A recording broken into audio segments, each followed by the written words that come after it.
అమెరికాతో చెడుతున్న కొద్దీ చైనాతో స్నేహం పెరుగుతోంది. గురువారం చైనా అధికార ప్రతినిధి భారత్తో సంబంధాల మీద చేసిన వ్యాఖ్యలు వస్తున్న మార్పును స్పష్టంగా సూచిస్తున్నాయి.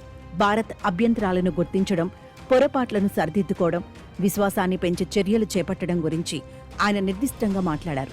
ఉభయ దేశాల మధ్య సరిహద్దు వాణిజ్యాన్ని పునరుద్ధరించేందుకు 5 ఏళ్ల తర్వాత ప్రయత్నాలు జరుగుతున్నాయంటేనే కొత్త ప్రేమలు చిగురిస్తున్నాయని అర్థం. ఉత్తరాఖండ్, హిమాచల్ ప్రదేశ్, సిక్కిం పర్వత శ్రేణుల్లో జరగబోతోన్న ఈ ప్రయత్నం పరిమాణరీత్యా పెద్దది కాకున్నా ఒక సానుకూల పరిణామం. త్వరలోనే చైనా విదేశాంగ మంత్రి మన దేశంలో పర్యటించడం కూడా గాల్వాన్ ఘాతుకం అనంతరం ఉభయ దేశాల మధ్య పెరిగిన దూరాన్ని తగ్గించేందుకు ఉపకరిస్తుంది. సుంకాల సమ్మెట దెబ్బలతో సరిపెట్టకుండా ఏవో పాత కక్షలు, కోపతాపాలు ఉన్నట్టుగా అమెరికా అధ్యక్షుడు భారత్తో వ్యవహరిస్తున్న నేపథ్యంలో చైనాతో మన దోస్తీ పెరుగుతోంది. ఉభయ దేశాలు గతంలో పరస్పరం విధించుకున్న శిక్షలు, ఆంక్షలను సడలించడమో, తొలగించడమో జరుగుతోంది. బీజింగ్ నుంచి ఎరువుల సరఫరా తిరిగి మొదలైంది. చైనా పౌరులకు భారత్ టూరిస్టు వీసాలు ఇస్తోంది. భారత్, చైనా మధ్య నేరుగా విమాన సర్వీసులు నడిపే ప్రయత్నం కూడా జోరందుకుంది. ఉభయ దేశాల మధ్య సరిహద్దు వివాదాలకు సంబంధించిన చర్చలు జరుగుతున్నప్పటికీ ఉన్నత స్థాయిలోనే చేయాల్సిన కొన్ని కీలక నిర్ణయాలు ఇంకా మిగిలే ఉన్నాయి. చైనా విదేశాంగ మంత్రి పర్యటన, భారత భద్రతా సలహాదారు అజిత్ దోవాల్తో భేటీ ఈ వివాదాల పరిష్కారానికి దోహదపడవచ్చునని ఆశ. ఇక అక్టోబర్లో జరగనున్న షాంఘై సహకార సంఘం సదస్సుకు హాజరు కావాలని ప్రధాని నరేంద్ర మోదీ నిర్ణయించుకున్నందుకు చైనా సంతోషిస్తోంది. చైనా దినపత్రిక గ్లోబల్ టైమ్స్ తన సంపాదకీయంలో మోదీని ప్రశంసిస్తూ హిందీ, చీనీ బాయ్ బాయ్ తరహాలో అనేక మంచి మాటలు రాసింది.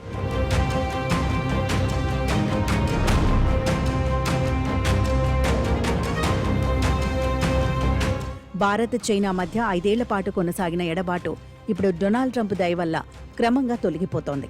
భారత్ను తప్పుపట్టిన చైనా నోటి నుంచే ఇప్పుడు ప్రశంసలు వింటున్నాం.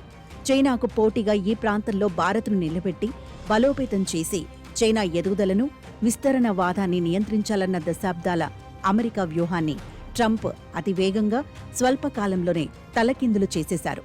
ట్రంప్ తొలి విడత ఏలుబడిలో మోదీతో పెరిగిన సాన్నిహిత్యం, భారత్ మీద ఆయన కురిపించిన ప్రత్యేక ప్రేమలు విస్మరించలేనివి. ట్రంప్ మగా, భారత్ మిగా కలిసి మెగా అయిందంటూ మోదీ మొన్న ఫిబ్రవరిలో చేసిన ప్రసంగం ఆ దోస్తీకి అద్దం పట్టింది. కొద్ది నెలల్లోనే గాలి తిరిగిపోయింది.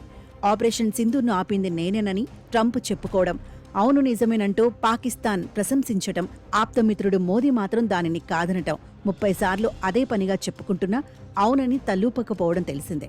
నోబెల్ శాంతికి 100% అర్హుడని అనుకుంటున్న ట్రంప్ ఆహాన్ని దెబ్బతీసిన ఫలితమే ఈ సుంకాలు, భారత్కు డెడ్ ఎకానమీ అంటూ శాపాలు అని విశ్లేషకుల వాదన. భారత్ లాంటి మిత్రదేశాలను ట్రంప్ తన దూకుడు నిర్ణయాలతో దూరం చేసుకోవడం సరికాదని నిక్కీ హేలీ వంటి వారు హితవులు చెబుతున్నారు. రాబోయే రోజుల్లో ఒక బలమైన సంఘటిత శక్తిని అమెరికా ఎదుర్కోవాల్సి వస్తుందని అక్కడి మాజీ భద్రతా సలహాదారులు భయపడుతున్నారు. పాత స్నేహాలను గాలి కొదిలేసి శత్రువు కంటే అన్యాయంగా ట్రంప్ పరిగణిస్తున్న ఫలితంగానే ఇప్పుడు రష్యాతో రాస్కు పూసుకోవడానికి, చైనాతో చేయి కలపడానికి భారత్కు మరింత వీలు కలిగింది.